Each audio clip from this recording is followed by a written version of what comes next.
Boa tarde, pessoal. A partir desse momento a gente está gravando, então quem se pronunciar na aula agora está concordando com com o uso da imagem e da voz.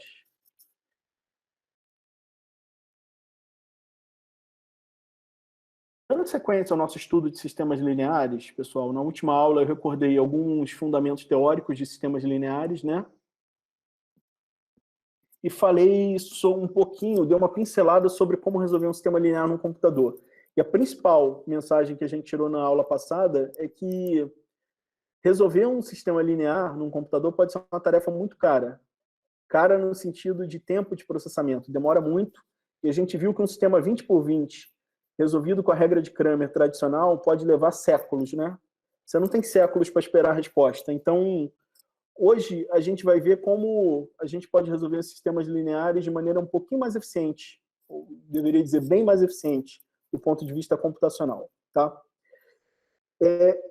Eu vou começar apresentando isso em uma classe duas classes de sistemas lineares especiais. Tá? E na próxima aula, eu vou dar um algoritmo geral que funciona para uma classe bem mais ampla de sistemas lineares. Mas hoje a gente vai ter a nossa atenção aos chamados sistemas triangulares e aos sistemas diagonais. Por quê? A gente sabe, então, que a resolução de um sistema linear pode ser uma tarefa cara, pode demorar. Porém, se o seu sistema linear tem uma estrutura especial, um formato especial, tipo ele é triangular ou ele é diagonal, quando eu digo ele é triangular, a matriz dele é triangular ou a matriz dele é diagonal, a gente vai ver que é possível construir algoritmos muito eficientes para resolver sistemas que tenham esse formato especial. Tá? Então, o primeiro caso que a gente vai tratar hoje é um sistema em formato diagonal. Como é que é um sistema em formato diagonal? A matriz dele ela é cheia de zeros. Só na diagonal principal que ela não tem zeros. Todas as demais entradas são zeros. Ou seja, o A e J do sistema é igual a zero para todo I diferente de J. I diferente de zero quando I é igual a J. Tá? Eu vou supor aqui, como eu estou interessado em sistemas que tenham solução única, por enquanto, que o determinante dessa matriz A é diferente de zero. Que se eu fizer essa hipótese aqui, o meu sistema é não singular, ou seja, ele tem uma solução única, né? Tá? Como é que a gente pode resolver um sistema desse, pessoal? Eu vou aqui para o quadro um pouquinho. Eu vou escrever um sistema desse aqui com 4 variáveis, tá bom?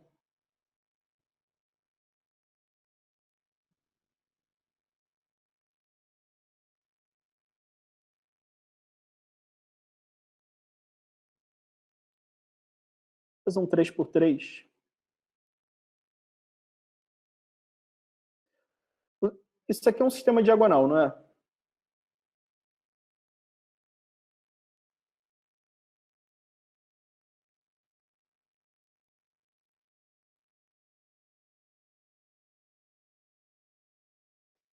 Primeira pergunta que eu faço a vocês é o seguinte: por qual equação eu devo começar a resolver esse sistema?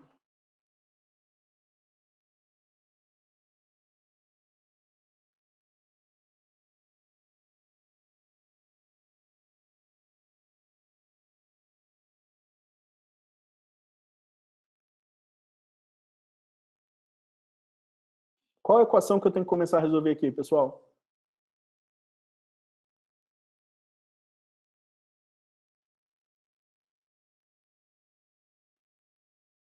Tainara, por qual equação você começaria resolvendo aqui? Daria no mesmo qualquer uma das três, não? Excelente resposta. Tanto faz, né? Por que tanto faz? Porque só tem uma incógnita em cada... Olha aqui, para ser teimoso aqui, eu vou começar pela segunda. Como é que eu resolvo essa equação aqui? Eu divido dos dois lados por A22, né? Essa equação aqui envolve alguma outra incógnita ou só a segunda? Só a segunda. Então ela está resolvida, né? Agora eu resolvi ir para a terceira. Como é que eu resolvo ela? Do mesmo modo, né? Eu pego o elemento que está multiplicando a incógnita e divido divido os dois lados por ele e está aqui. E agora eu posso resolver a primeira.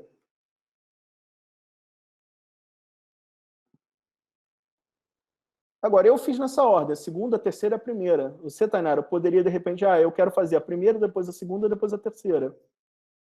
E o Washington poderia querer, de repente, fazer a terceira, a segunda, a primeira. Quem estaria correto? Qualquer um de nós. Por quê? Porque nós três íamos chegar na mesma solução. Vocês concordam comigo? As equações desse sistema aqui, cada uma delas só envolve uma variável, não é? Isso significa que para resolver cada uma dessas equações, eu só preciso de informações que estão contidas nela mesmo. Para resolver a primeira equação, eu não preciso de informação nenhuma da segunda ou da terceira, e assim por diante. Essas equações aqui, eu digo então que elas são equações desacopladas. Vocês entenderam por que elas são desacopladas? Porque uma equação, para ser resolvida, não precisa de informação das demais. Cada equação aqui só precisa de informações contidas nela mesma para ser resolvida, não precisa de informações das demais. Então, um sistema linear que tem uma matriz diagonal, eu vou chamar ele de um sistema desacoplado por causa disso.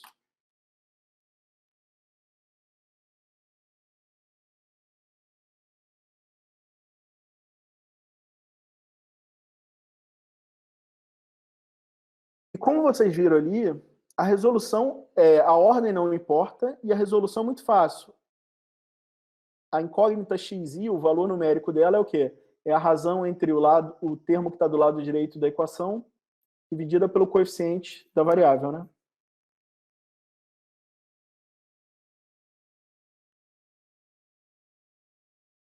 Alguma pergunta, pessoal, sobre isso?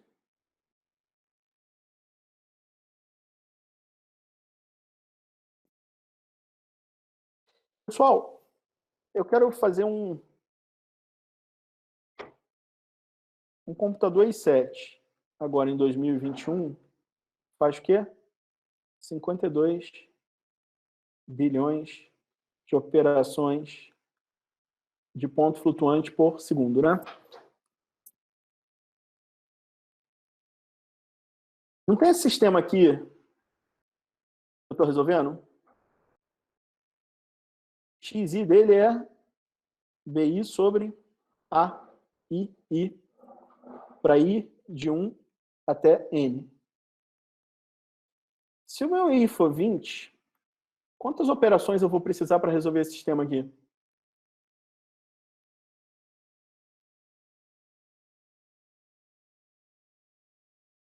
20? 20, né? Concordam?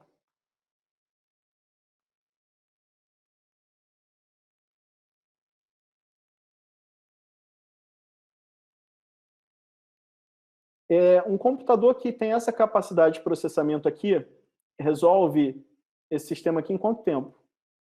Ele precisa fazer 20 operações, ele consegue fazer até 52 bilhões de operações por segundo. Em quanto tempo ele resolve esse sistema?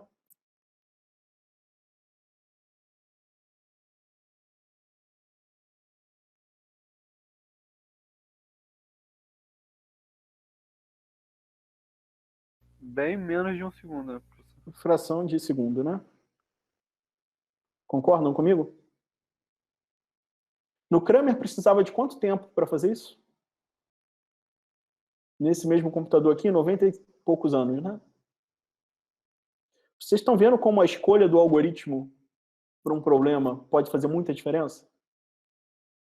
Se eu colocar esse sistema diagonal lá no Kramer, ele vai levar 90 e poucos anos, não é? Concordam? Se eu usar, em vez do Kramer, esse algoritmo aqui, fazer uma variável lado direito dividido pelo elemento da diagonal, eu levo uma fração de segundos. Concordam comigo?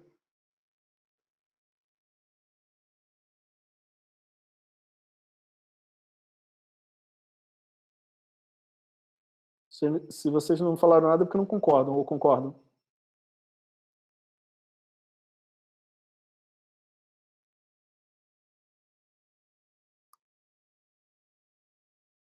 Posso seguir, pessoal?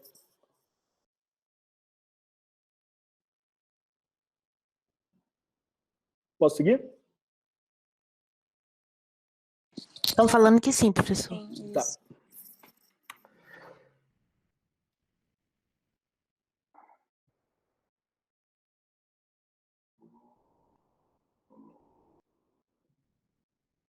Eu quero falar agora, pessoal, de uma outra classe de sistemas lineares, que são aqueles que têm a matriz do sistema num formato triangular inferior. O que é uma matriz triangular inferior? É essa que vocês estão vendo aqui. O que ela tem de característica? Na diagonal principal e abaixo dela, você tem entradas que, em geral, são não nulas.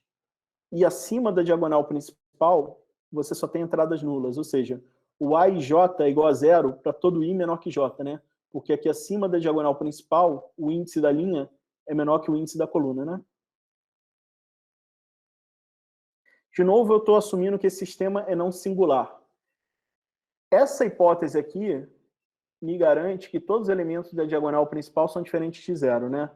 Porque se eu tivesse um elemento aqui igual a zero, o determinante dessa matriz é o produto da diagonal, é o produto dos elementos da diagonal principal, né? Se um deles só fosse zero, a matriz seria singular. Então, com isso aqui, eu garanto que esses números aqui são diferentes de zero. Então, se eu precisar dividir por eles, eu estou seguro, tá?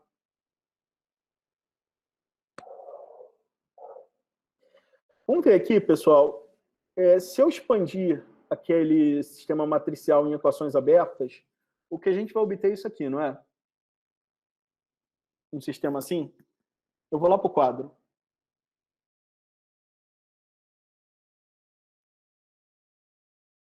Como é que é aqui? A11 x1 mais A12 x2 13 x3 A1n xn igual a B1. Como é que é a segunda linha? Perdão, esse é triangular inferior, né? É assim. A primeira equação é assim, né? Como é que é a segunda? A21 x1 mais A22x2 igual a Professor, B2. desculpa, ao invés de x3, x2. Obrigado, Sara. É x2 aqui, né? A31 x1 mais A32 x2 mais A33 x3 igual a B3. Como é que... Aí isso vai continuar, como é que é a última linha? A N1 x1 A N2 x2 até A NN xn igual a Bn. Eu ainda há pouco tinha perguntado para vocês, no sistema diagonal, qual equação eu deveria começar a resolver o sistema, né? Eu vou fazer a mesma pergunta aqui. Por qual equação eu começo a resolver esse sistema aqui?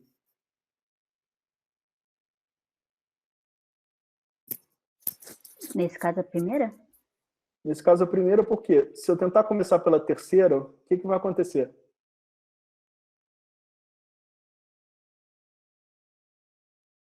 A terceira equação depende do x1, do x2 e do x3. Eu não conheço nem x1, nem x2, nem x3. Vocês concordam? Então, se eu decidir resolver aqui, usar a terceira equação para resolver o x1, eu vou passar esse camarada para lá, eu vou passar esse camarada para lá, eu vou dividir por esse camarada aqui, mas o meu lado direito vai ficar em termos de dois números que eu não conheço. Então, de certa forma, eu manipulei algebricamente essa equação, mas eu não resolvi ela, né?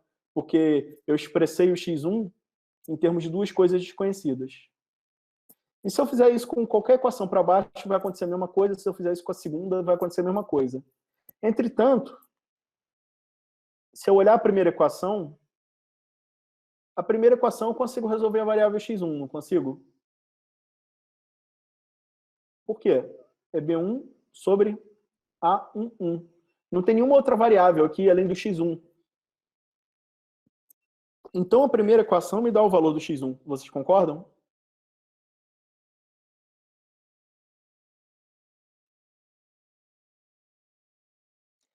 Tendo o valor do x1, qual a equação que eu posso resolver agora?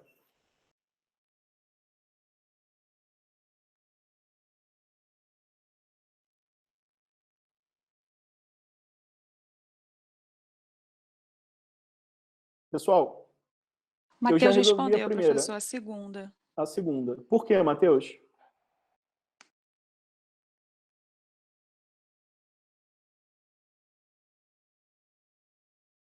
Porque só vai ter uma incógnita, no caso, x2.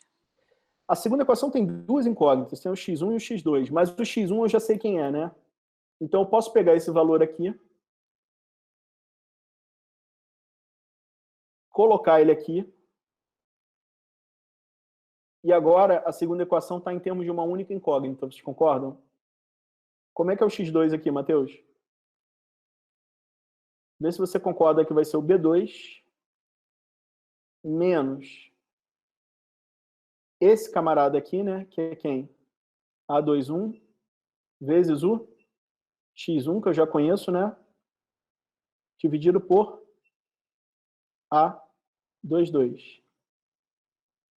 Se eu substituir o valor do x1 aqui, isso fica B1 sobre A11 dividido por A22. E pronto, eu tenho x2. Vocês estão de acordo comigo? Vocês já entenderam a ideia, né? Agora eu posso chegar nessa terceira equação, eu conheço já o x1 e conheço o x2. Eu posso isolar o x3, ele vai ser isolado do lado direito, vai ficar uma expressão que depende de x1 e x2, mas como eu já conheço esses números, é só eu colocar os números lá e pronto, eu tenho x3. E assim por diante. Vocês estão vendo? Esse sistema aqui não é desacoplado por completo, como aquele sistema diagonal. Lá no desacoplado por completo, a ordem que eu resolvo as equações, tanto faz, né? Nesse sistema aqui, não. Mas eu tenho uma certa estrutura de desacoplamento aqui, vocês concordam? A primeira equação é independente das demais, porque ela não precisa de informação de nenhuma outra equação para ser resolvida. A segunda equação, ela depende da primeira, mas ela é independente da terceira, da quarta, etc. Por quê? Ela, para ser resolvida, só precisa da informação que é obtida com a primeira equação. A terceira equação, ela depende da primeira e da segunda, mas ela não depende da quarta, da quinta, da enésima. Então, ela é desacoplada de todas as equações para frente, né? Vocês estão vendo que a estrutura de desacoplamento aqui, ela vem de cima para baixo? Eu vou chamar esse sistema, então, de desacoplado de cima para baixo. Por quê? Porque cada equação só depende de informações que vêm das equações anteriores. O processo de solução desse sistema linear é esse que a gente ilustrou ali no quadro. Eu resolvo a primeira, depois eu resolvo a segunda, depois eu resolvo a terceira e vou fazendo isso até eu chegar na última equação. Vocês estão vendo que eu estou progredindo de uma linha para outra? Então, isso aqui é chamado um processo de substituição progressiva.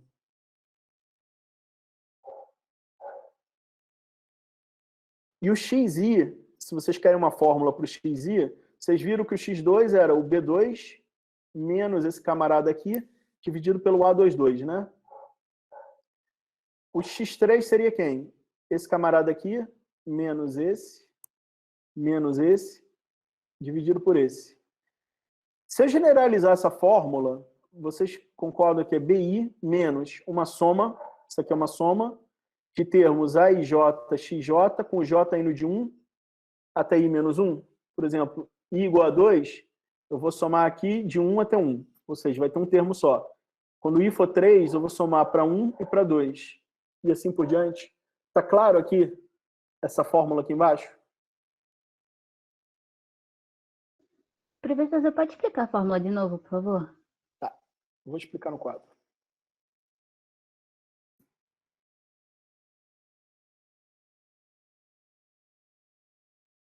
Imagina que eu quero resolver a terceira equação aqui. Quem vai ser o x3? B3 menos quem? A31x1 menos A32x2. Isso tudo dividido por A31. Concordam?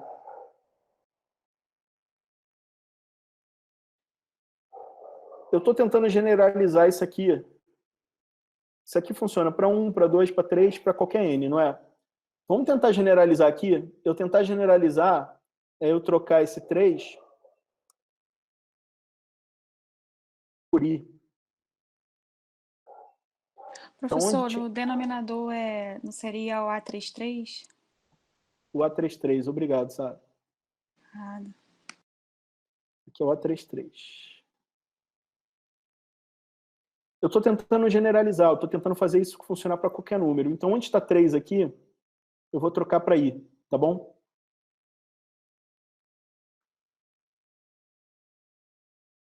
Então, vê se vocês concordam que essa fórmula vai ficar BI, AII, menos AI1x1, menos AI2x2. Concorda? Essa diferença aqui, eu tenho uma soma, não tenho? Eu posso escrever isso aqui mais compacto, trocando isso aqui por uma soma?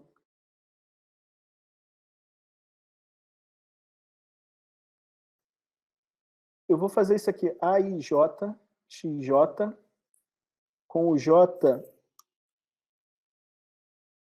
indo de 1 até 2 nesse primeiro caso, não é? Aqui é isso, não é? Mas se eu quiser pensar no caso mais geral, ele não vai até 2, porque quando eu trocar o i por 4, vai ter 3 parcelas aqui. Então, isso aqui vai até quanto? No i igual a 3, essa soma vai de 1 até 2. No i igual a 4, essa soma vai de 1 até 3. E no i igual a i, no caso genérico, essa soma vai até onde? I menos 1. I menos 1. Ficou claro aqui que essa fórmula aqui é uma simplificação disso aqui?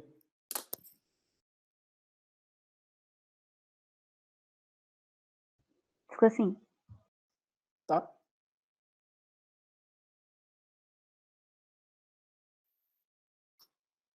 Posso seguir?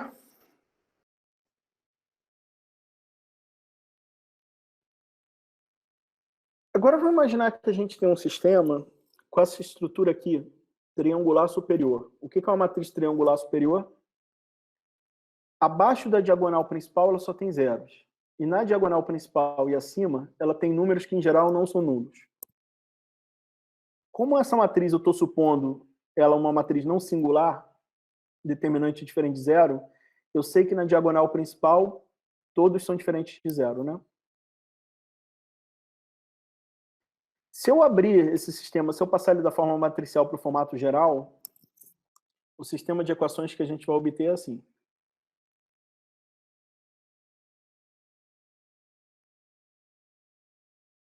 A1x1 mais A12x2 A1nxn igual a B1. Como é que é a segunda equação? A22x2 A2nxn igual a B2.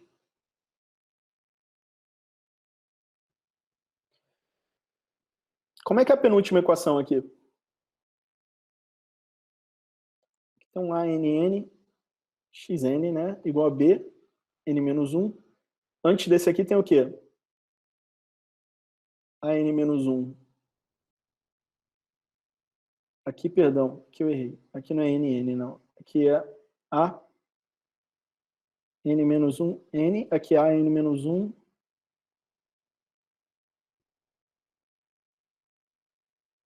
N menos 1, x n menos 1. E a última é a n, n, xn igual a bn. Se a gente quiser resolver esse sistema aqui, como é que a gente deve proceder? Me digam.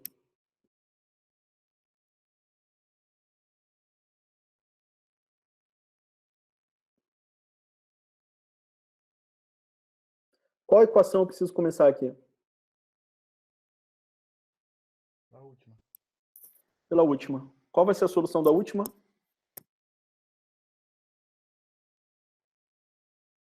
Xn igual a Bn sobre ANN.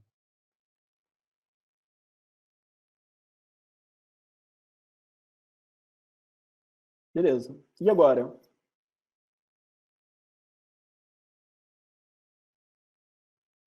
Pois eu vou para essa aqui. Essa aqui vai me dar o quê?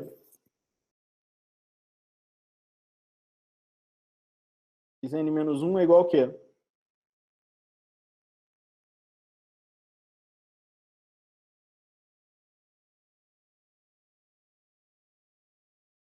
Bn menos 1 menos o quê? AN menos 1 N Xn sobre A N menos 1, vírgula N menos 1. Concordam? Ó, esse aqui eu já sei quem é a partir daqui, né?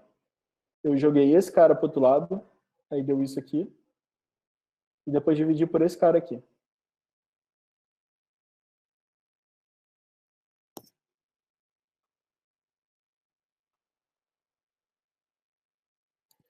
Vamos generalizar a ideia aqui? Quem vai ser o xi aqui?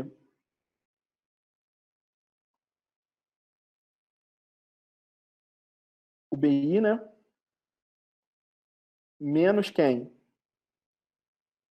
AI1 x1 menos AI2 x2. Essa soma vai até onde? AI, o quê?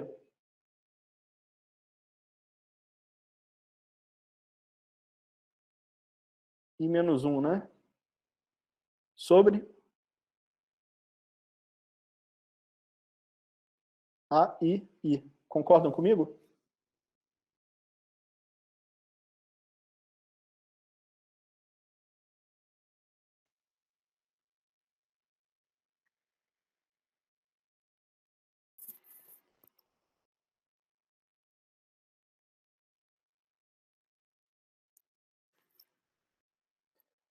Como é que eu torno essa fórmula aqui mais compacta? BI menos um certo somatório. Qual é a cara desse somatório? I, J, J tomando valores entre...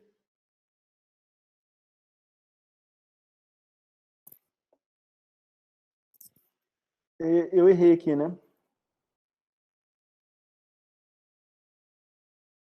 Eu errei aqui. Eu fiz como se fosse triangular inferior. O BI tem, né? Eu pego o B. Depois eu pego quem? Menos o AI N Xn, né? Menos o AI N menos 1 Xn menos 1. Até onde vai isso? AI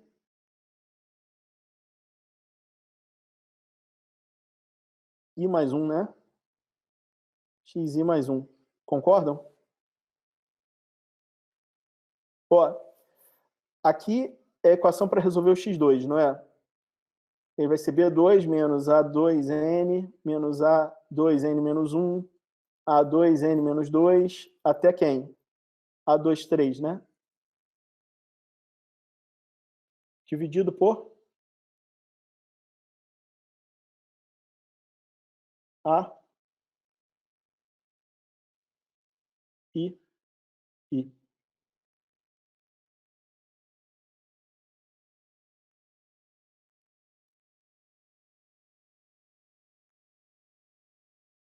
Vocês podem me ajudar aqui a escrever essa fórmula de uma maneira mais compacta? BI menos um certo somatório. Vamos olhar essa diferença aqui. Todos os termos aqui são A, X, né? O A sempre tem I. E ele tem um outro, o segundo índice dele varia. Então, eu vou colocar um J aqui e vou variar o J aqui no somatório. O J está variando de quanto a quanto? Ele toma valor N, N-1, N-2, até I mais 1, né?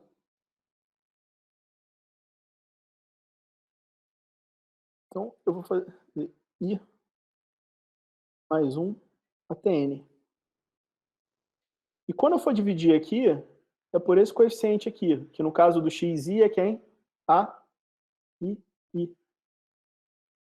Isso aqui é para I indo de 1 até N. Não, perdão. É I indo de N até 1, né? Eu vou fazer o contrário aqui. N até 1.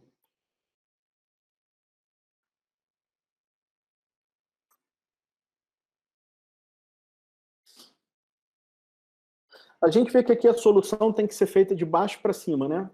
Então eu vou chamar esse sistema de desacoplado de baixo para cima.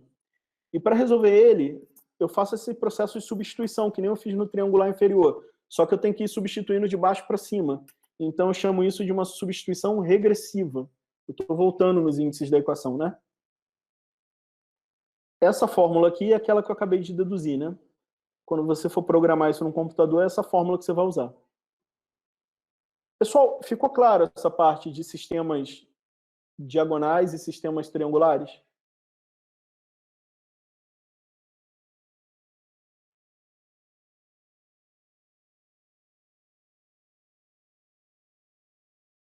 Ficou não? Alguns estão respondendo que sim, professor, no chat. Tá. Então vamos adiante.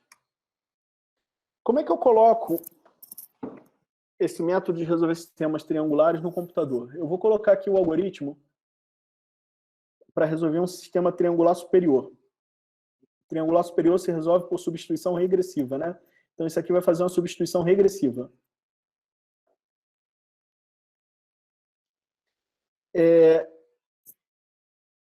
Ele vai receber a matriz A e o vetor B. Ele vai calcular o tamanho do vetor B, vai alocar memória para o vetor X e vai iniciar um laço. Dentro desse laço, você vai guardar no componente I do vetor X o valor de BI. Depois você vai fazer um outro laço. Que esse outro laço corresponde a esse somatório aqui. Dentro dele você vai fazer o quê? A variável X vai ser ela mesma. Deveria ser um menos aqui, tá errado, pessoal. Aqui é menos, tá? Depois da aula eu corrijo e coloco correto no AVA. Menos AIJ-XJ. Depois que você fizer essa soma acumulada aqui, e você já tinha o valor BI aqui no início, então isso aqui no primeiro momento é um BI, e na segunda, na terceira, nas demais passadas é um BI menos esses primeiros elementos da soma, né? Depois que você terminar de acumular aquela soma lá, você divide pelo AIJ, como está aqui, né? Pelo AII. E pronto, você tem a substituição. Você retorna o valor de X. Esse algoritmo aqui é trivial de adaptar para uma matriz triangular inferior, né? E eu deixo para casa vocês fazerem esse exercício. Agora eu vou fazer um comentário. Essa é a implementação mais simples que tem desse algoritmo de substituição regressiva. Ela não é a mais eficiente possível do ponto de vista computacional. Mas eu vou usar aqui essa pedagógica e vou deixar para casa um exercício para vocês tentarem pensar numa maneira mais eficiente, mais rápida de implementar isso. Tá? Como é que isso aqui se traduz num programa de Octave? Tá aqui. Eu vou chamar essa função de backward sub, que em inglês, substituição regressiva, se escreve backward substitution. Eu recebo a matriz A e o vetor B. E devolvo o vetor X, né, como saída. Primeira coisa, eu calculo o tamanho do vetor B, quantas linhas ele tem, para eu saber a dimensão do sistema. Depois eu aloco memória para o vetor X. Eu inicio o vetor X como um vetor de zeros. Depois eu vou fazer um primeiro laço em I, né? Nas linhas. E ele vai começar em N, porque é uma substituição regressiva, eu resolvo a última equação primeiro. Eu vou decrementando aqui a variável I de uma unidade até chegar a 1. Faço xi igual a bi. Depois eu vou fazer um segundo laço de I mais 1 até N, onde eu vou pegar o xi, vou fazer ele menos o AIJXJ. Feito isso, depois que eu terminar esse laço, eu divido o xi pelo AI para eu ter o valor correto da variável I. Tá claro? Que isso aqui é essa implementação disso aqui.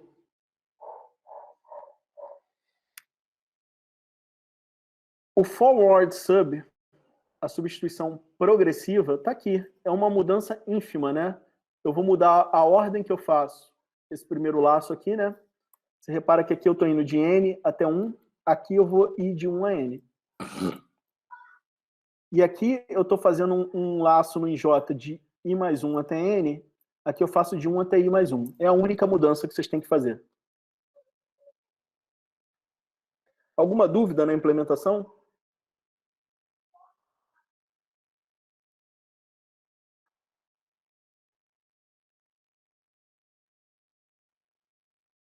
Não? Posso seguir?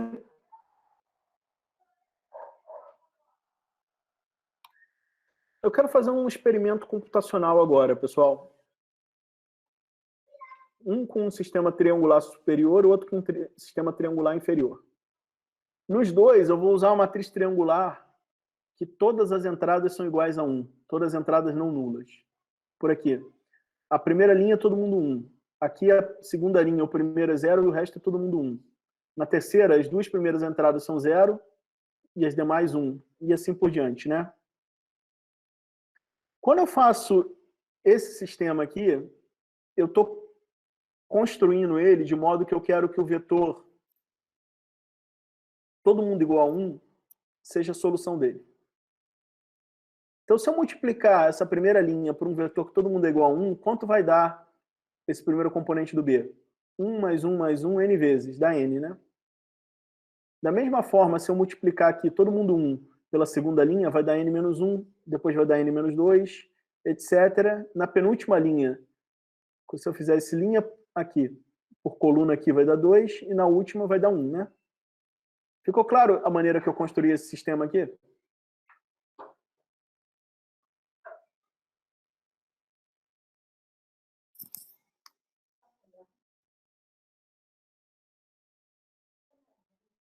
Ficou claro como eu construí isso aqui, pessoal?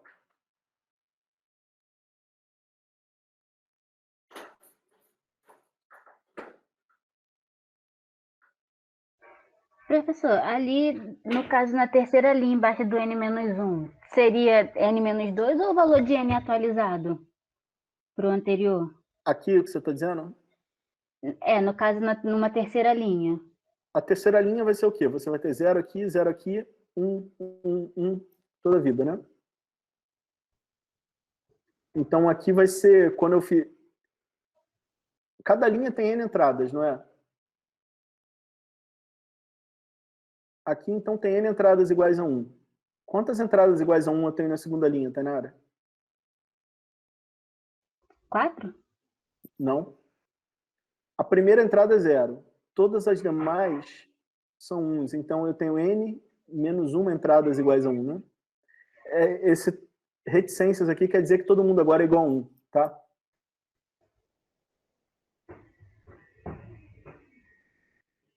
Todas as entradas aqui no meio são iguais a 1. É isso que eu quero dizer. Então, na terceira linha continuaria N-1, só que duas entradas seriam 0. A primeira, a segunda, a partir da terceira, todo mundo é 1.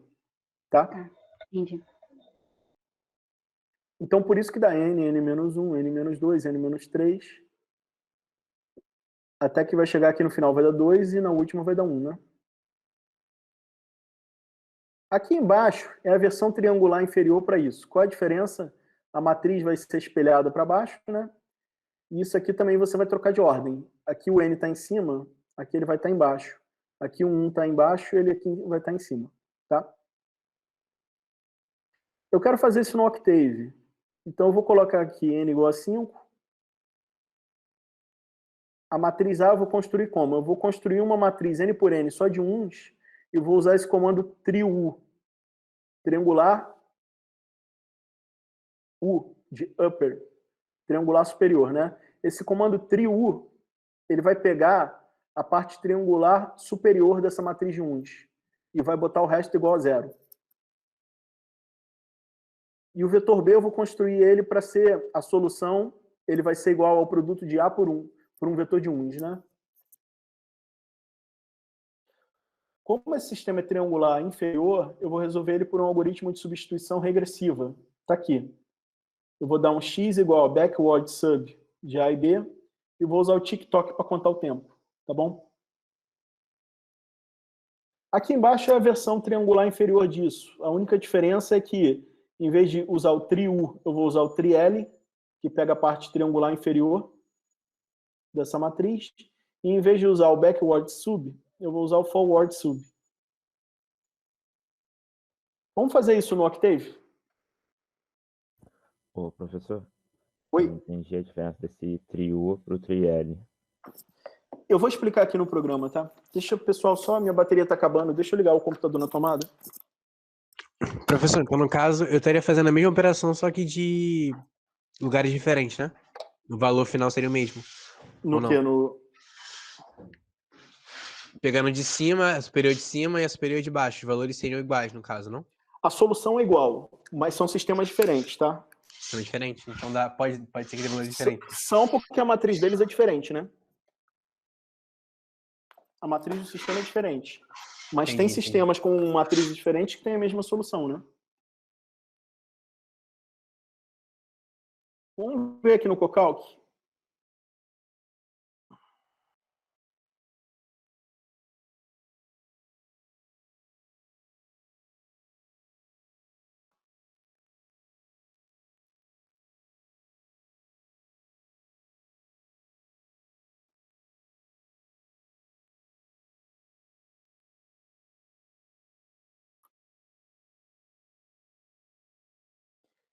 Aqui eu estou com a função forward sub.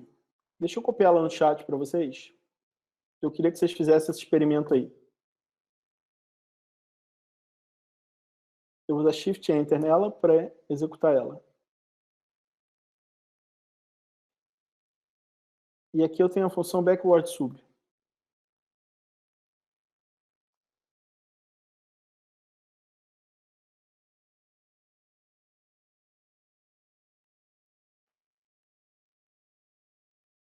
Aqui eu tenho comandos para executar o programa. Ó,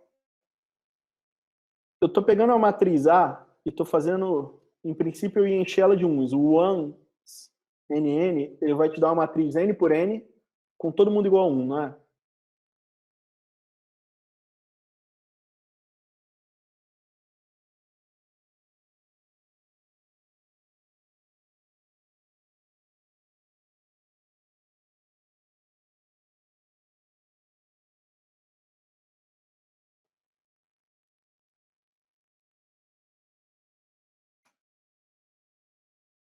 Olha o que isso aqui faz.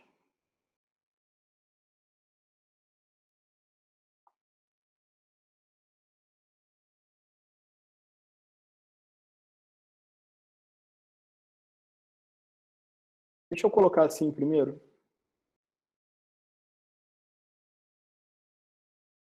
O ones vai dar isso, vai dar uma matriz 5 por 5, todo mundo igual a 1, não é?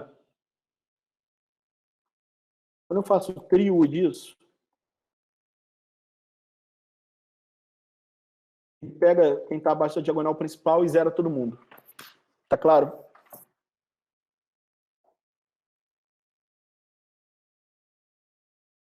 E olha aqui, eu posso fazer também triL. Olha o que o triL faz.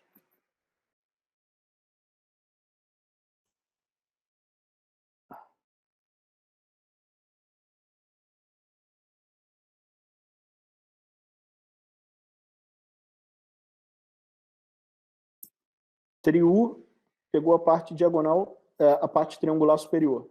Tri-L pega a parte triangular inferior. Tá claro? Assim, beleza, obrigado. O que a gente vai fazer aqui? Um sistema 5x5 com triu, triangular superior. Aí, para ter aquele x, eu quero que a solução desse sistema seja aquele vetor x em que todo mundo é igual a 1. Então, eu tenho que construir o B de modo que o A multiplicado por um vetor de 1 dê o B, né? E aqui é a mesma coisa. Eu tenho que fazer de modo que A triangular inferior vezes um vetor de 1 deu B. Aqui, como eu sei que o sistema é triangular superior, eu tenho que usar a substituição regressiva. Aqui, como eu sei que ele é triangular inferior, eu tenho que usar a substituição progressiva. Eu quero medir o tempo de execução aqui. Por isso que eu botei esse TikTok, tá bom? Eu quero fazer o seguinte, eu não vou fazer com 5, não. Eu vou fazer com 20 por 20. Por quê? Quanto tempo a regra de Cramer levava para resolver um sistema 20 por 20?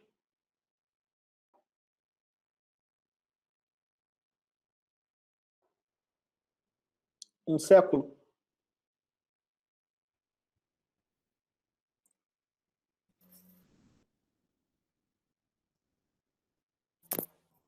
Ele não definiu essa função aqui, peraí.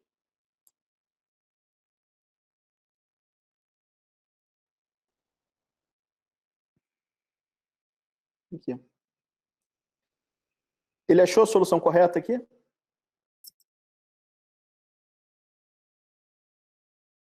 Achou, nos dois casos, né?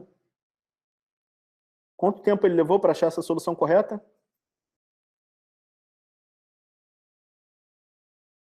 Uma fração de segundos em cada caso, né?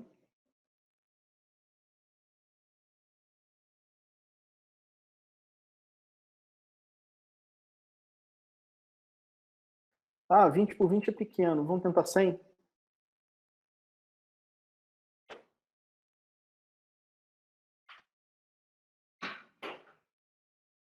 O sistema 100 por 100 foi feito em fração de segundos também. Vocês estão vendo a diferença de eficiência computacional?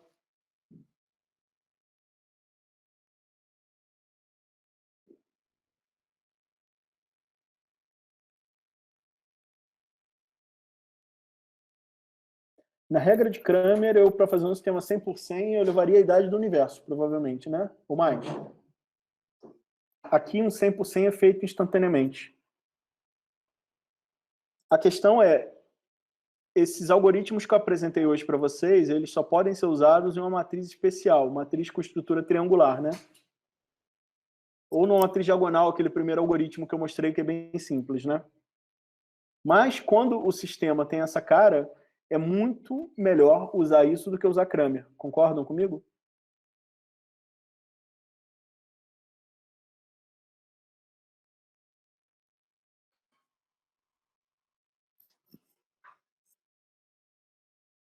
Uhum.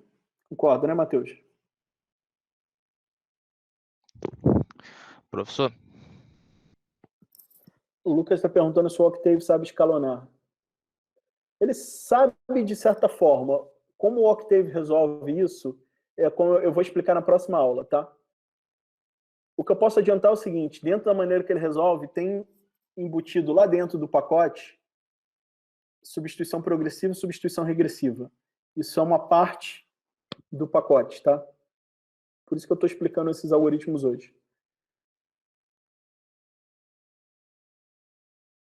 Professor, eu joguei no Octave, eu fui testando pra ver, tipo, quanto tempo ele ia demorar mais ou menos. Aí eu troquei de 100 para 1000 e ele demorou 6 segundos. Eu achei até que tinha travado. Não, tem um custo, né? Ó, vamos fazer 1000 aqui.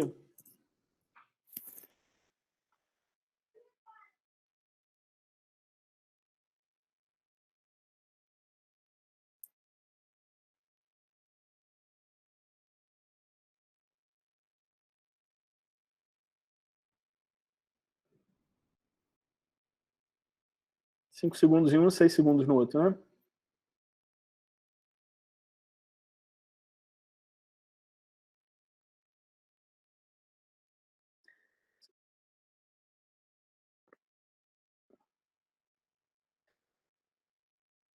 Esse exemplo aqui leva a gente a perguntar o seguinte: qual o custo computacional de resolver um sistema triangular?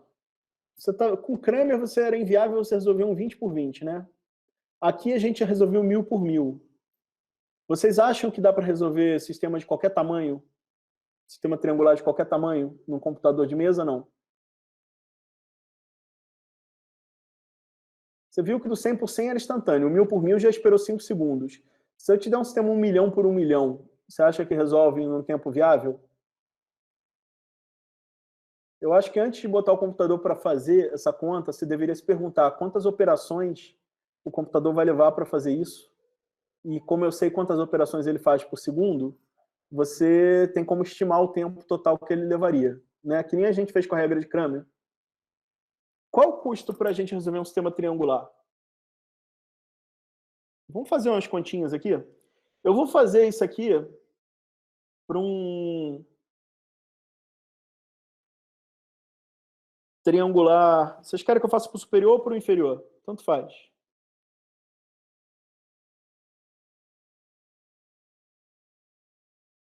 Vou fazer para o inferior, tá bom?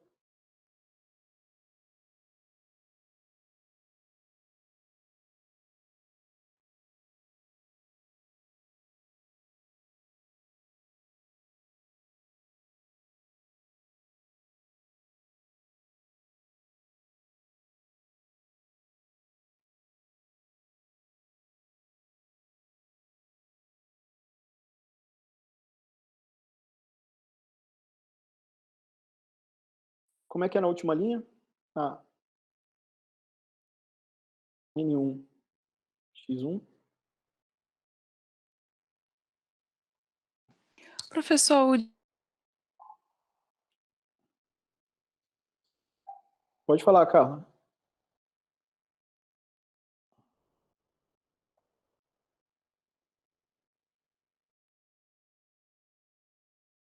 Pode falar.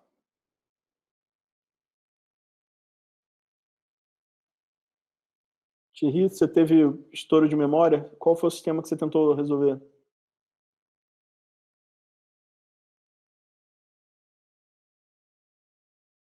Foi Sara ou Carla que falou agora? Foi a Sara, professor, só que ela Sara? caiu. Oi, Carla. Foi. Ah. Ele colocou N. Pô, Thierry, nem o computador mais rápido do mundo vai resolver esse sistema aí. Não, foi só pra testar, pô. Vai que, né? Quanto Deu que uma foi, olhadinha, Sara? acho que foi 10 milhões, eu acho. Não, Não, eu pensei que eu botei 3, errado. 4, 5, 6... 3, 6, 0, 7... Não, 1 bilhão. 1 bilhão tem computador que resolve sim. 100 bilhões não tem.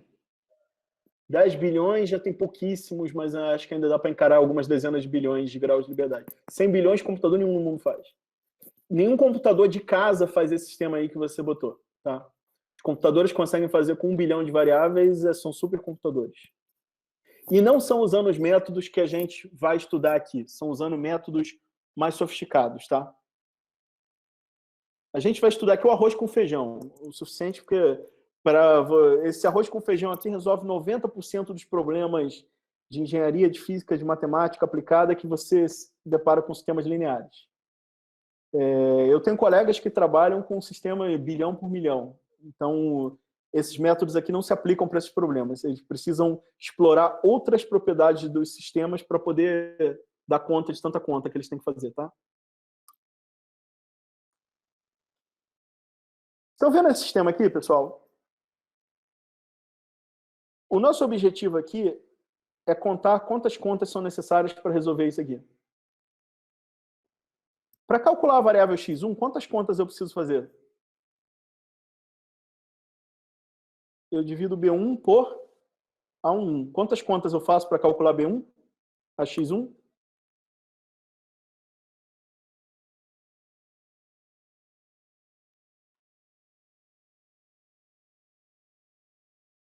Quantas contas eu faço para calcular a variável x1, pessoal? Eu quero que vocês me digam, eu não quero contar eu e não.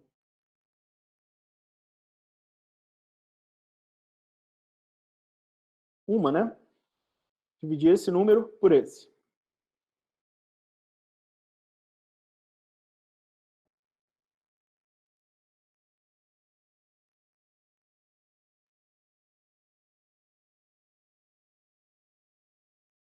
A variável x2, eu faço o quê? Isso menos A21x1 sobre A22. Quantas contas eu faço para calcular a variável x2, pessoal?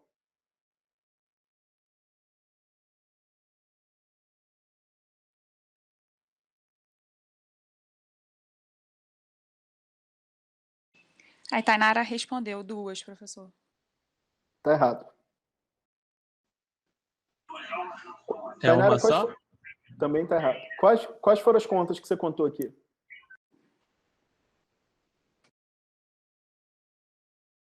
Tiago respondeu 3. 3 está certo. Por que 3, Thiago?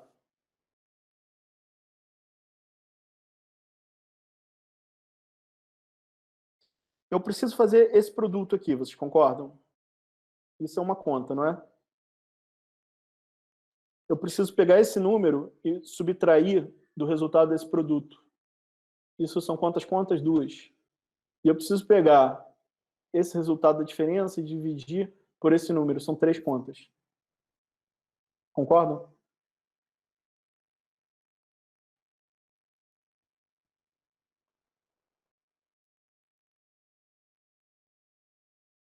Para calcular a variável x3, quantas contas eu tenho que fazer?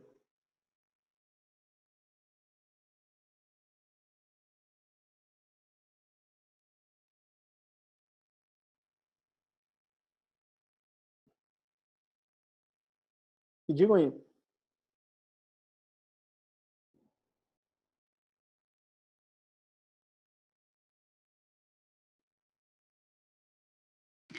Tainara e o Vitor responderam 5. Corretíssimo. 1, 3, 5. Alguém arrisca dizer quantas contas eu preciso fazer para a variável x4?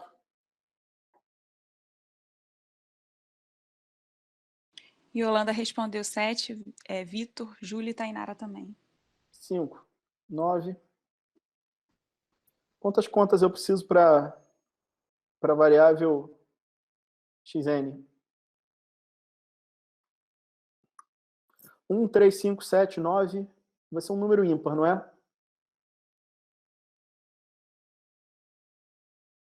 Vê se concorda que é 2n menos 1. Quando n é 1, dá 2 vezes 1 dá 2, menos 1 dá 1. Quando n é 2, 2 vezes 2 dá 4, menos 1, 3. 2 vezes 3, 6, menos 1, 5. Essa fórmula aqui funciona, não é?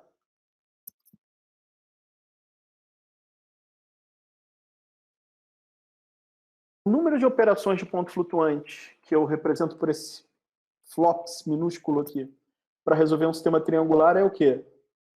1 mais 3 mais 5 até 2n menos 1. Alguém sabe calcular essa soma aqui?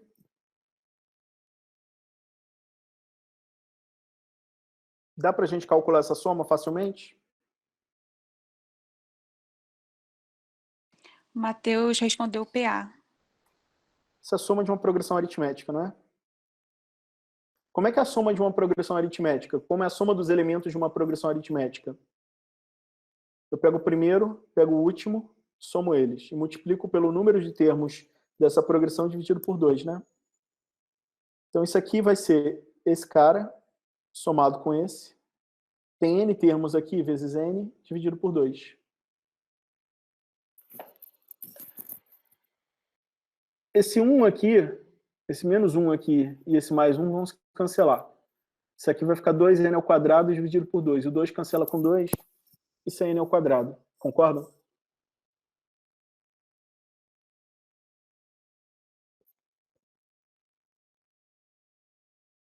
Então, se eu tiver que resolver um sistema triangular 2 por 2, quantas contas eu vou fazer?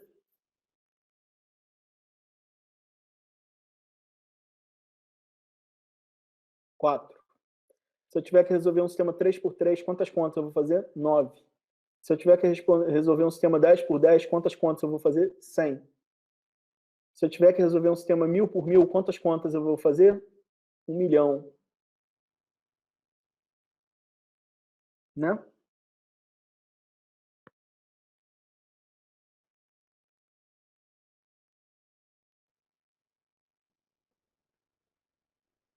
Se eu tiver que resolver um sistema 1 milhão por 1 milhão, quantas contas eu vou fazer?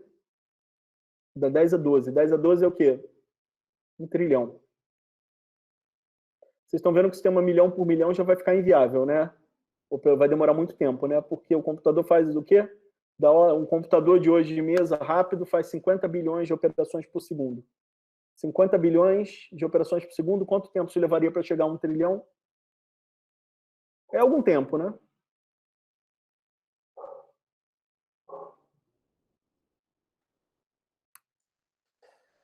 Agora, eu vou fazer uma coluna aqui, colocando o custo de processamento, mas uma coisa que a gente não pode deixar de lado, quando lida com sistemas grandes também, é o uso de memória.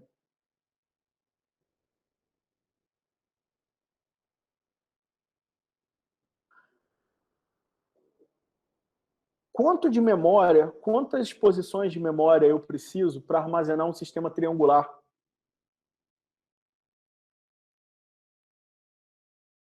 Ou seja,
quantos números eu tenho aqui em azul, pessoal?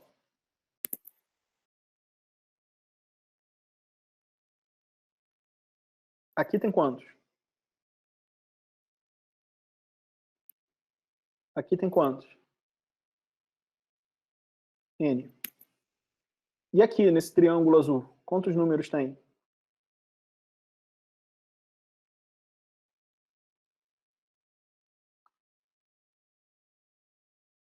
Vamos contar. Na primeira linha tem quantos? N, concordam?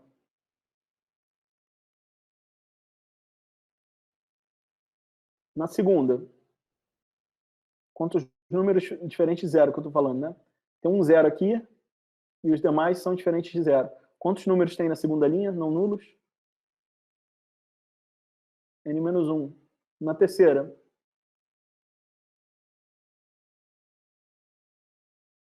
quantos tem na última? 1. Isso aqui é uma PA também, não é? Concordam? Qual é a soma dela?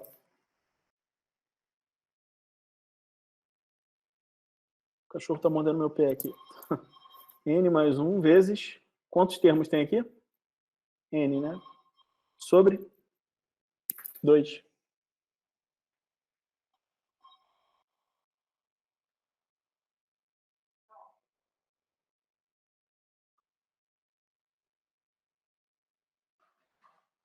Eu tenho N vezes N mais 1 números para guardar os elementos da matriz. Eu preciso de N números para guardar os elementos desse vetor. E preciso de N números para guardar os elementos desse vetor. Qual o custo total de memória?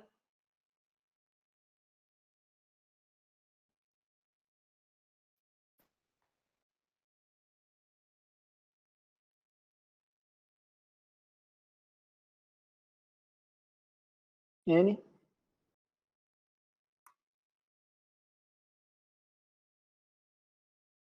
N mais 1 sobre 2 mais 2N.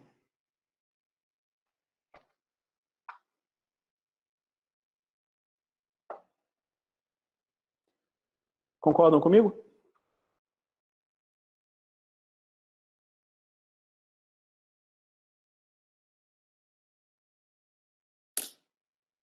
Então, o custo em termos de processamento de um sistema triangular é n ao quadrado.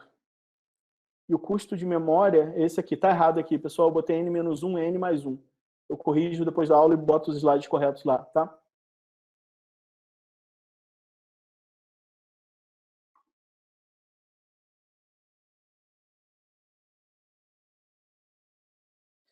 Se eu tiver um sistema diagonal, a gente já viu que ele faz n operações. E o custo de memória é trivial, né? Eu vou ter n posições na matriz, n no vetor x, n no vetor... Espera aí só um pouquinho, pessoal. Vou ter que prender meu cachorro aqui, que ele está me mordendo. Vou te prender. Espera aí.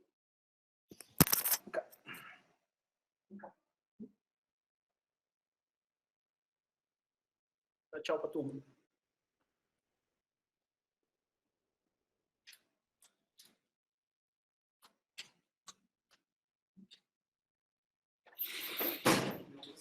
Você vai ter que ficar aí.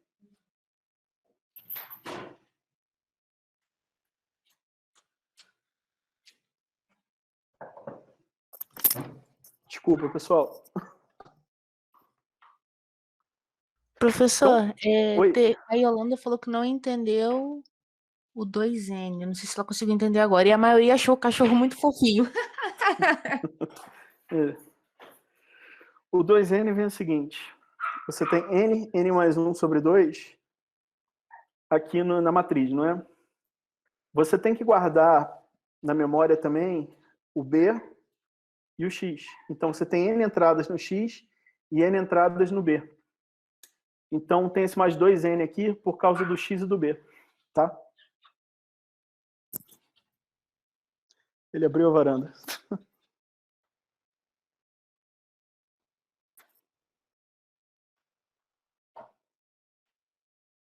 Num sistema diagonal, vamos pensar aqui um sistema diagonal.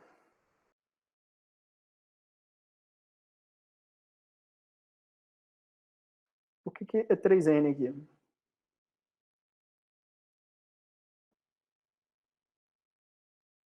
Está ele mordendo meu pé aqui de novo. Você tem n entradas aqui. Você tem n entradas aqui e tem n entradas aqui, né? N números aqui. N números aqui. E n números aqui. Então, custo total de memória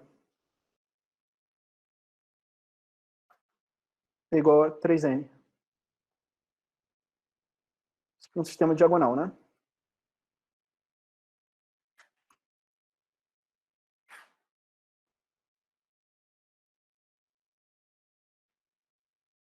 É claro isso aqui, pessoal? Só lembrando que não é menos, é mais. Eu errei o sinal aqui, tá?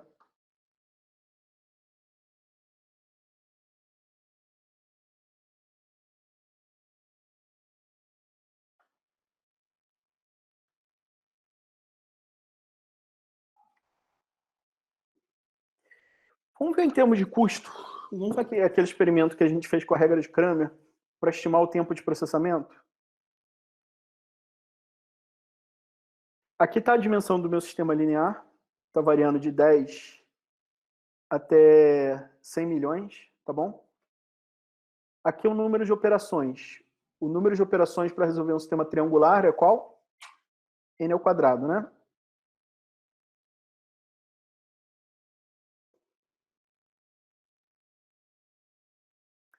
Então, eu vou colocar naquela fórmula n ao quadrado esse número n aqui.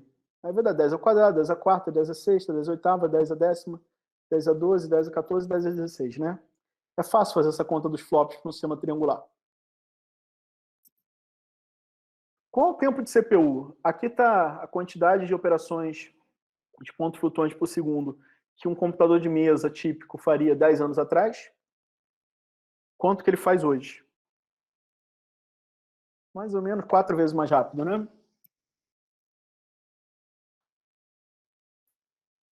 Quanto tempo dá para resolver um sistema 10 por 10 triangular? Fração de segundos, 8 nanosegundos, né? 100 por 100, 1000 por 1000. 10.000 por 10.000. Todos eles são frações de segundo, né? Até o 100 mil por 100 mil ainda é uma fração de segundos, não é? Um sistema 1 milhão por 1 milhão triangular, quanto tempo leva? Algumas dezenas de segundos. Um sistema 10 milhões por 10 milhões já leva da ordem de grandeza de horas, né? 1 hora, hoje, eram um pouco mais de 2 horas há 10 anos atrás, né? E um sistema 100 milhões por 100 milhões, quanto tempo leva? Hoje vai levar 2 dias. Há 10 anos atrás levaria o quê? 10 dias. Tá?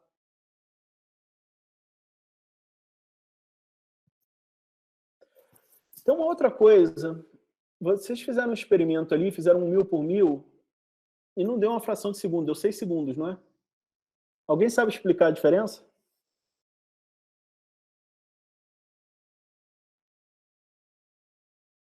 Será que é o processador, professor? O processador é uma das questões, mas ele não é a única, não.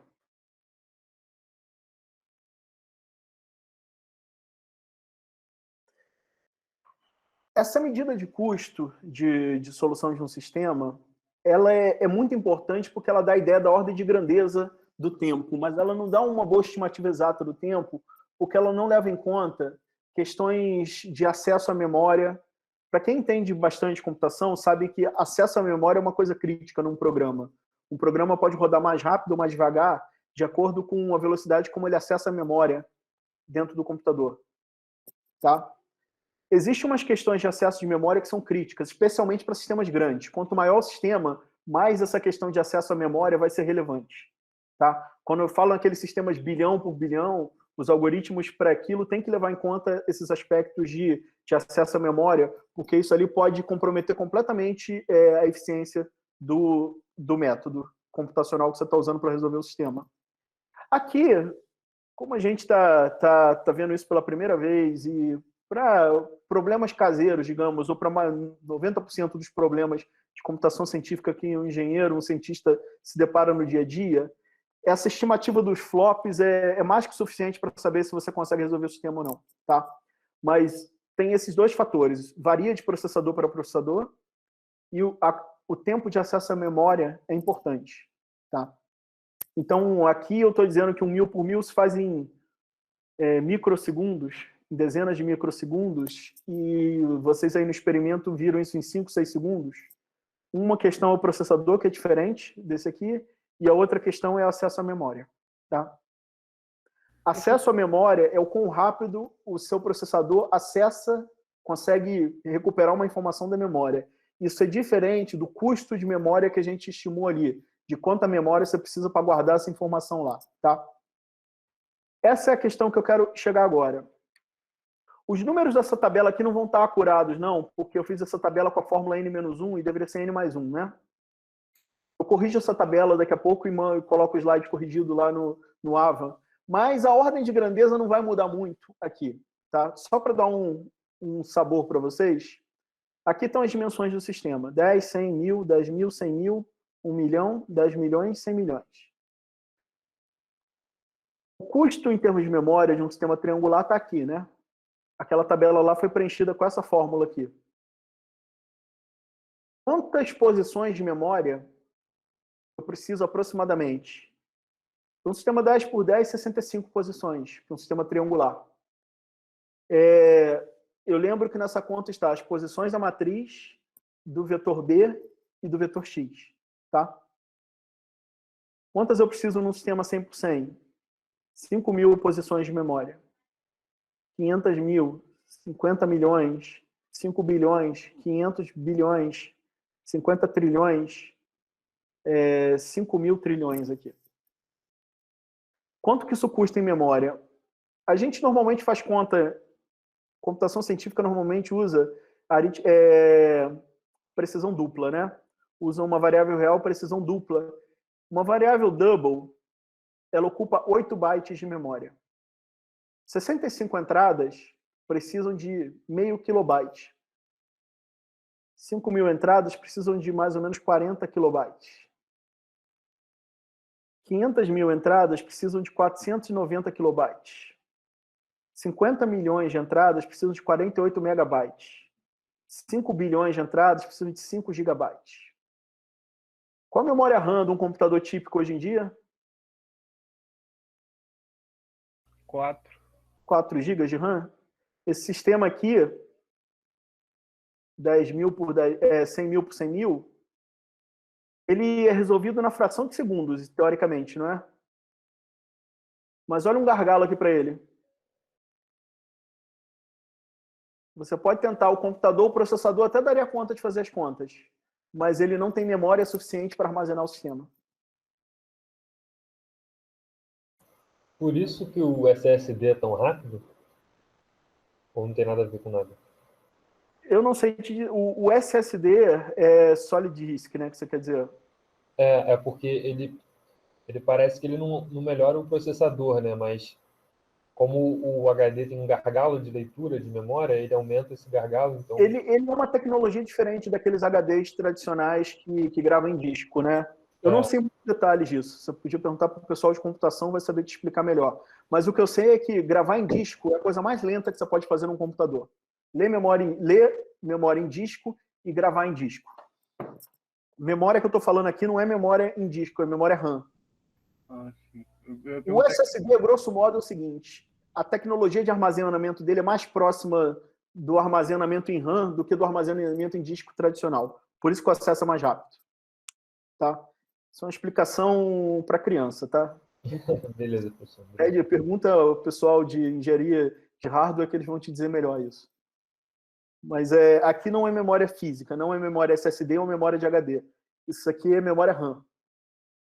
Porque para processar isso tem que gravar na RAM e aí o processador vai lá, pega essa informação na RAM e faz as contas, né? Então, memória, o quanto você gasta de memória para armazenar um sistema triangular, um sistema linear de maneira geral, é muito importante. Por quê? Isso costuma ser um gargalo maior do que o tempo de processamento. Tá? Você está vendo aqui que um sistema 1 milhão por 1 milhão, 465 gigabytes. Um computador de casa não tem isso de memória RAM. Um supercomputador até pode ter. 45 terabytes, um super ultra computador pode ter. 5 petabytes.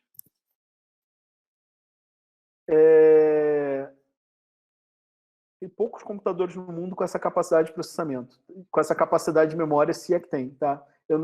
Eu sei que capacidade de processamento, a gente está chegando, número de flops, a gente está chegando na escala hexa.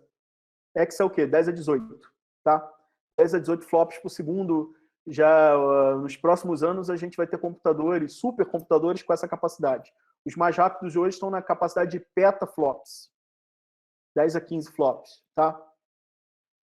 Petabytes de memória, eu não sei se tem computador com essa capacidade. Eu confesso que eu sou ignorante nisso, tá? Mas vocês estão vendo, isso aqui dá uma boa ideia do o que você tem que levar em conta de arquitetura e de capacidade de processamento. Memória e tempo de processamento, tá? Tem dúvida quanto a isso, pessoal? Professor, eu tenho uma curiosidade. Um matemático, né, um pesquisador, não sei, que trabalha com isso, ele precisa de um computador mais potente para poder fazer esses testes? Olha, eu sou um matemático aplicado. Eu uso o método de Newton e resolvo sistemas lineares na minha vida há mais de uma década todo dia. Todo dia eu tenho algum problema da minha pesquisa que precisa fazer isso. Eu já usei supercomputadores já, não um supercomputador nesse de petascale, mas eu já usei computador de 100 e poucos, 200 processadores. Deixar programa, simulação rodando lá uma semana. Atualmente eu tenho trabalhado em problemas que não precisam disso, que rodam em algumas horas num notebook, entendeu? Mas quando você diz 200 processadores, o processador desse supercomputador tem o poder de 200? Não, ele tem 200 processadores em paralelo, ele tem 200 chips. Tá? Caraca. Esses supercomputadores petascale, exascale, têm milhares, dezenas de milhares, centenas de milhares, talvez milhões de processadores. Tá? Tipo, milhares de Intel? Milhares de processadores não é um supercomputador. Não? Não. Porra, meu computador é humildezaço, então. Uhum. Vocês conhecem esse site aqui? Esse site aqui, ele tem um ranking dos 500 computadores mais poderosos do mundo. Toda semana, cada 2 semanas, 3 semanas, muda o ranking. Porque surge um computador novo que muda toda semana o top da lista, mas as posições aqui, você tem uma dança de cadeiras aqui frequente. Olha, essa lista está atualizada em novembro de 2020. Professor, fala uma função que um supercomputador desse faz. Olha, aqui no Brasil, uma coisa que vocês usam, que precisa disso todo dia, previsão do tempo. Caraca, que doideira, eu não achei que fosse Previsão do tempo, você precisa rodar simulações para o meteorologista, aquelas...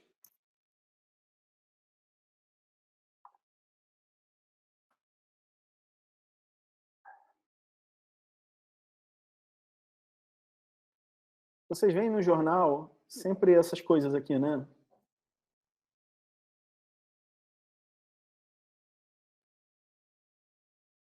Vocês já viram isso no jornal, não é? É um furacão, né? Sim.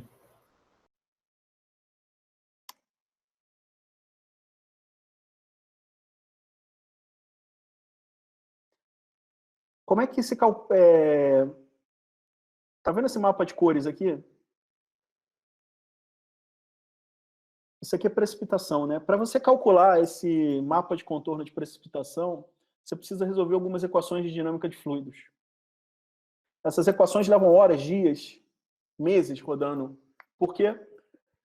Porque você vai pegar... Como é que é o procedimento aqui?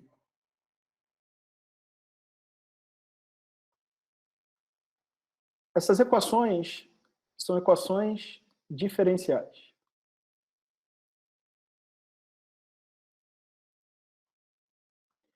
Equações diferenciais, um computador não consegue ler.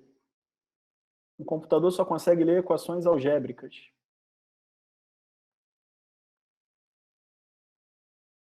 Por exemplo, sistemas lineares que a gente está resolvendo aqui é uma categoria de equações algébricas. Então, você tem que usar algumas técnicas de chamada discretização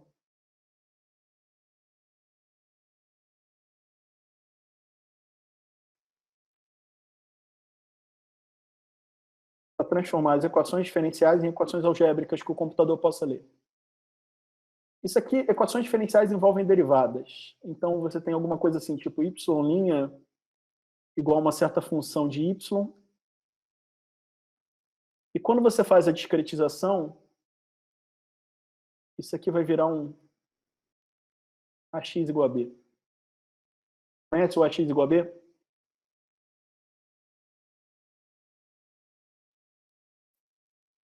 Você tem uma equação que envolve derivadas, você vai usar uma técnica de discretização, vai transformar ela num sistema linear grande.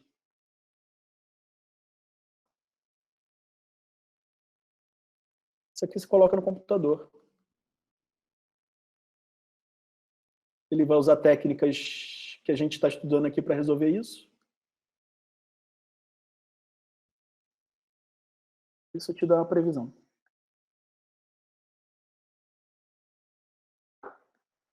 Para dar um...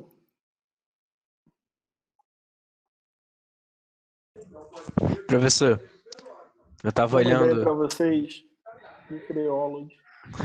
eu tava olhando na internet qual o computador que tem mais memória do mundo e o nome dele é Summit. Ele tem 250 petabytes de armazenamento e tem 200 petaflops, eu acho. Não sei exatamente o que é isso, mas eu acho que 200 são. petaflops e 250 petabytes de memória. Isso aí. Então, aquilo lá, 5 petabytes dá conta, né? Ó, quero um slide esteja mais claro. São equações tipo essa aqui, ó.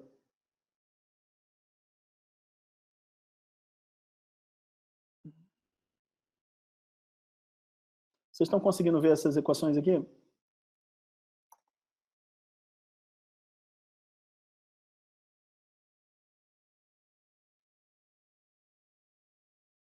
Você tem equações assim... Um modelo meteorológico, pessoal, ele costuma ter milhares de equações.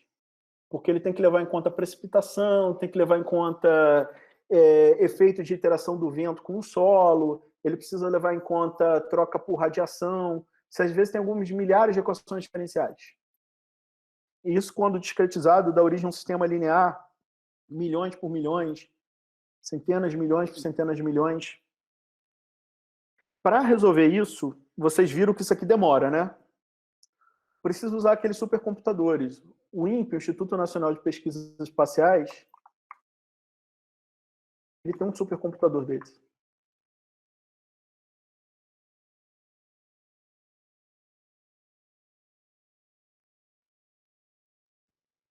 Aqui, o supercomputador do INPE. Se chama Tupã. Vocês estão vendo que é uma sala inteira de computadores, né? Cada gaveta dessa aqui tem algumas dezenas de processadores. Você está vendo que tem milhares de processadores aqui, né?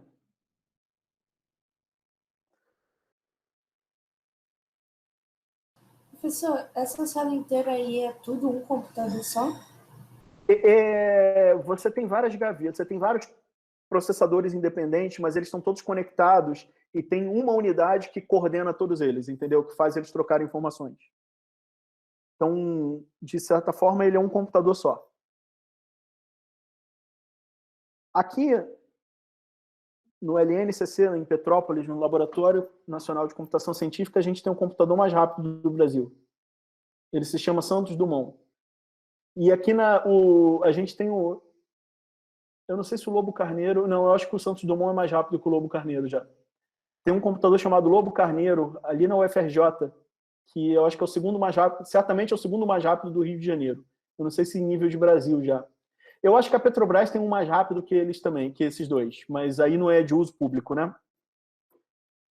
Olha aqui o Santos Dumont. Vocês estão vendo isso aqui é só a central de energia dele, para gerar energia para ele. Eu não sei se ele está aqui dentro, não tive chance de visitar ele ainda. O que se roda no Santos Dumont, por exemplo? Vocês já viram em filme, provavelmente, pessoas projetando remédios no nível molecular lá? Tem no computador uma figura de uma molécula lá, encaixando com outra. Esse tipo de simulação de dinâmica molecular leva meses. Então, é um tipo de coisa que você pode precisar de um supercomputador desse. Aquelas simulações de... Sísmica, inversão sísmica para achar poço de petróleo. É um tipo de... Você pega a informação lá que os testes sísmicos que o navio fez recolheu e você usa um algoritmo computacional para tentar mapear a geometria da bacia e tentar ver onde é mais provável que tenha petróleo. Também é um problema desse que leva dias, semanas rodando. Tá? Eu achava que um processador, tipo, que um computador era dividido pelo processador. Então, tipo, um processador é equivalente a um computador. Olha, os computadores de hoje, eu estou dando aula para vocês num notebook. Esse notebook tem 2 processadores. Não, 2 não, acho que tem mais. Acho que tem 8. 2007, 2008, você tinha uma máquina com 2 processadores. Hoje você tem octa-core, hexa-core. Ah, entendi. São os núcleos.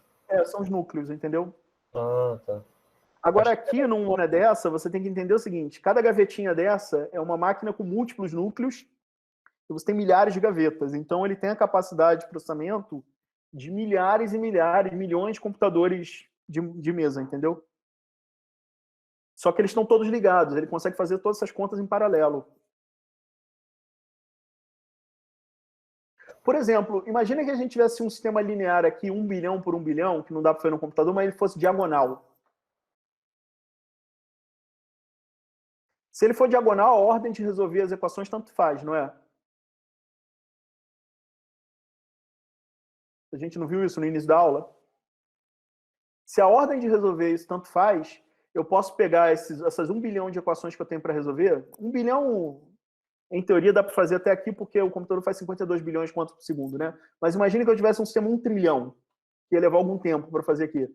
Eu posso pegar essas 1 trilhão de equações e dividir, digamos que eu tenha 10 mil processadores. Eu divido 1 trilhão por 10 mil, dá quanto? 10 a 12 por 10 a quarta. Vai dar 10 a oitava, né? Eu posso pegar 10 oitava é 100 milhões. Eu pego 100 mil, eu tenho 10 mil processadores e 1 trilhão de equações. Eu dou 10 milhões de equações para um processador, 10 milhões para o outro, e eles resolvem isso rapidinho, depois eu junto tudo, entendeu? Maneiríssimo. O que é essa coisa que junta os processadores? Só de curiosidade. Eu não sei detalhes, mas é o seguinte, você tem cada um operando assim e tem uma unidade mestra, deve ter mais de uma, né, no tamanho desse aqui, porque se uma falhar, a outra compensa. Você tem uma máquina lá que ela é responsável para fazer todas as outras comunicar. Ela que espalha as informações entre eles e recolhe. Ah, entendi. Maneiríssimo, pessoal. Tá? Eu vou ver no próximo semestre se eu consigo colocar mais aplicações dessa. Esse meu material aqui eu estou sempre atualizando, pessoal. Quando acabar o semestre que vem, a turma que vem provavelmente vai pegar outro. Mas vocês estão pegando os slides, pelo menos o da primeira aula, que é muito grande. Vocês devem ter pego no GitHub, não foi? Tem um repositório lá no meu GitHub de cálculo numérico. Então, no futuro, se vocês quiserem pegar versões mais atuais dessas aulas aqui, é só vir aqui, tá?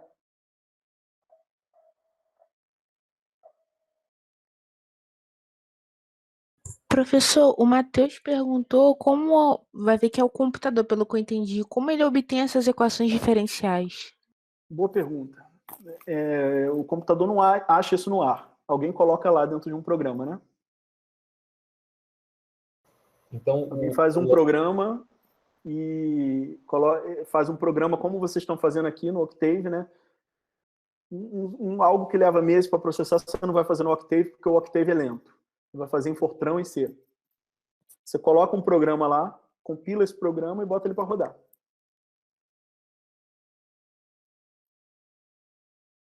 Então, o ser humano discretiza as equações e joga no computador? Esse trabalho aqui, você começa com as equações no papel. Claro que são milhares de equações, você não vai escrever as milhares, mas você tem a ideia de que equações são essas. E você sabe que tem que usar um processo aqui. Então, por exemplo, se fosse um problema daquele que eu gosto de dar lá na primeira aula, da reentrada do foguete na atmosfera.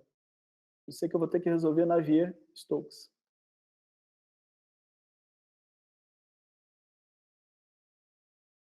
Para isso aqui virar um sistema linear, vai virar um sistema não linear, na verdade, porque essa equação não linear. De equações algébricas. Como é que eu faço isso? Eu vou ter que usar uma técnica de discretização. Vou usar uma chamada diferenças finitas. Ou então elementos finitos.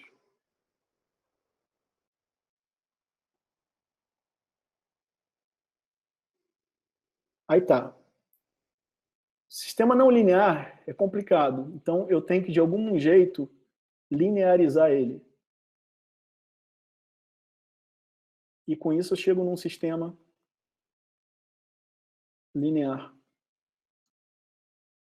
grande. E aqui, esse sistema linear grande é o que vocês estão vendo aqui no curso. Como é que eu linearizo? Método de Newton. Método de Newton, você não faz isso aqui, você não troca isso aqui por um f de x0 mais um f' x0, x menos x0. Isso aqui não é chamado de aproximação linear em cálculo 1. Tá? Eu estou dando uma visão alto nível do processo aqui. A gente tem que fazer contas aqui. Se as equações são grandes demais, você tem que automatizar essa forma que você faz conta. Você tem que usar um software de computação algébrica para fazer isso por você, porque não dá para fazer na mão. Para equações pequenas, a gente faz na mão e já programa direto, tá? O que a gente programa normalmente é o sistema linear. Esse sistema linear aqui, ele é um AX igual a B, não é? As equações lá do problema, elas vão dizer quem são as entradas de A e B. Então, o meu programa, você tem entrando aqui informações do problema real lá, do seu problema de dinâmica molecular, não sei o quê, e sai o A e o B. E você coloca isso aqui no chamado solver. E te devolve o X.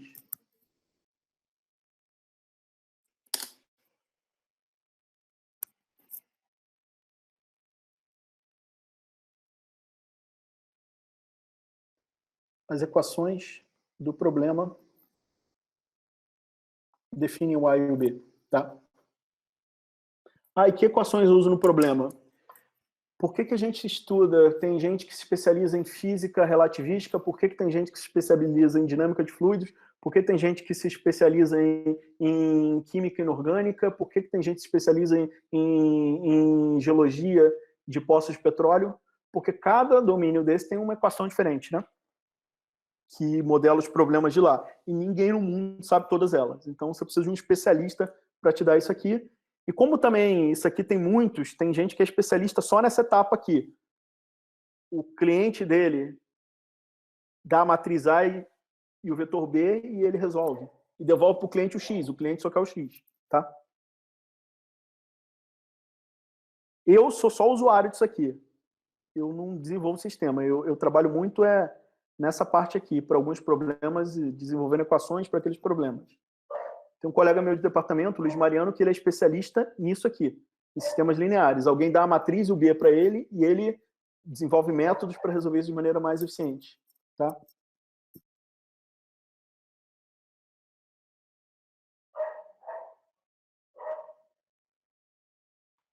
Deixa eu fechar aqui, pessoal. Então, a gente viu que você tem que levar em conta, tem que fazer um balanço entre tempo de processamento e memória.